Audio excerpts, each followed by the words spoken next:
Dear Mommy, you are it for me. The woman I come to when nothing in my world makes sense. The wisest sage known to man as far as I know. You are my protector, since I can remember, always placing my small hand in your soft but strong palms as we adventure our city together. You're the first to show me love and exemplify how we are also to love and serve in our community. Your collectivist values were the saving grace for many wayward men and women who crossed our paths. I don't remember a time that anyone asked you for help, even when you didn't truly have the resources to give, that you didn't give it anyway. You seem to be unconditionally caring and humble, making taking care of others seem like an honorable duty. Even now, when I write these words, I have trouble recalling one instance of selfishness from you.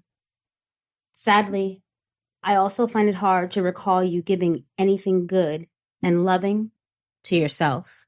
There were times when I felt practical strangers were being given access to our home. Everyone had a story as to why things were hard right now, and they just needed a leg up. We were fortunate, it seemed, in comparison to everyone else.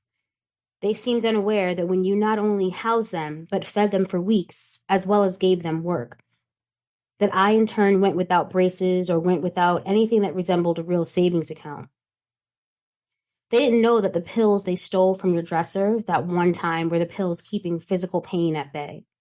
I mean, no one knew when you were suffering because somewhere in the family doctrines were the rules for women to be ladylike, never a burden, never a distraction from someone else's dreams, and appear as if you are a queen whose crown could not possibly get crooked. Mommy, it was rare, but I saw it. There were just a few times in my childhood when I stole quick peeks at you, when you didn't know I was around the corner, witnessing vulnerability that I was not aware even existed in your being. I saw your crown nearly fall off when you thought you were alone. In my mind's eye, I can picture that day I walked in and you were sitting at the side of your bed, looking worn down, wishing there was someone to hold you up, if only for just a little while. I could feel the angst and knew you missed Gramps, who had been gone for years now, leaving you to maintain our family business and legacy. It took me becoming a woman of the world to understand exactly where you were in those spaces. You were longing for freedom from all the responsibilities you were told you must take over. You never wanted power and business titles. You were a middle school teacher who loved writing poetry, sketching pictures, studying astrology, and being the flower child my siblings told me you were before you had to turn into her.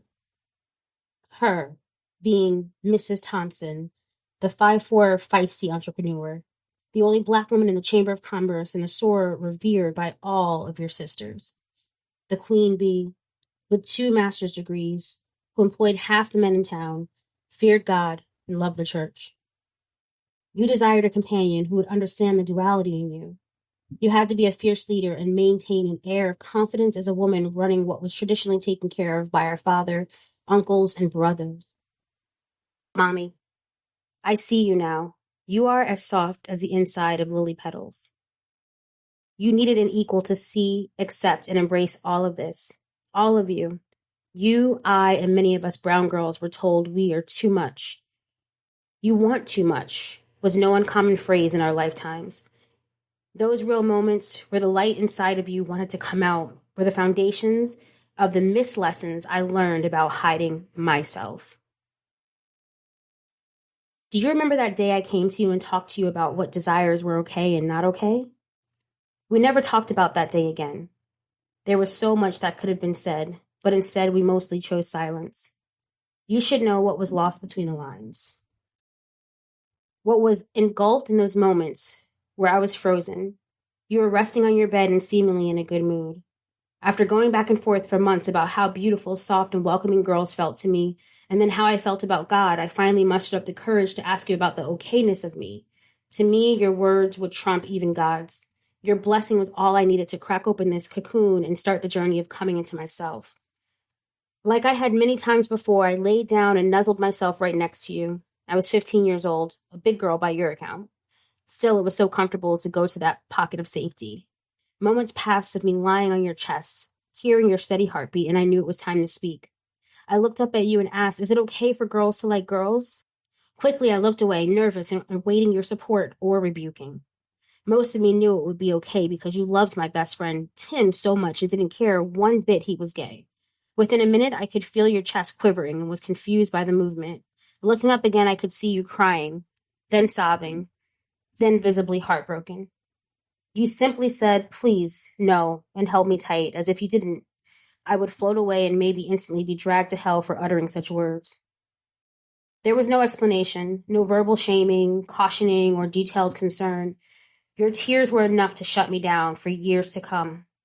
I remained silent, and as I did, you calmed. The tighter you held, the more the light in me moved down into a hidden space in my spirit with no intention of servicing again. Right then and there, I let that part of my goddess go.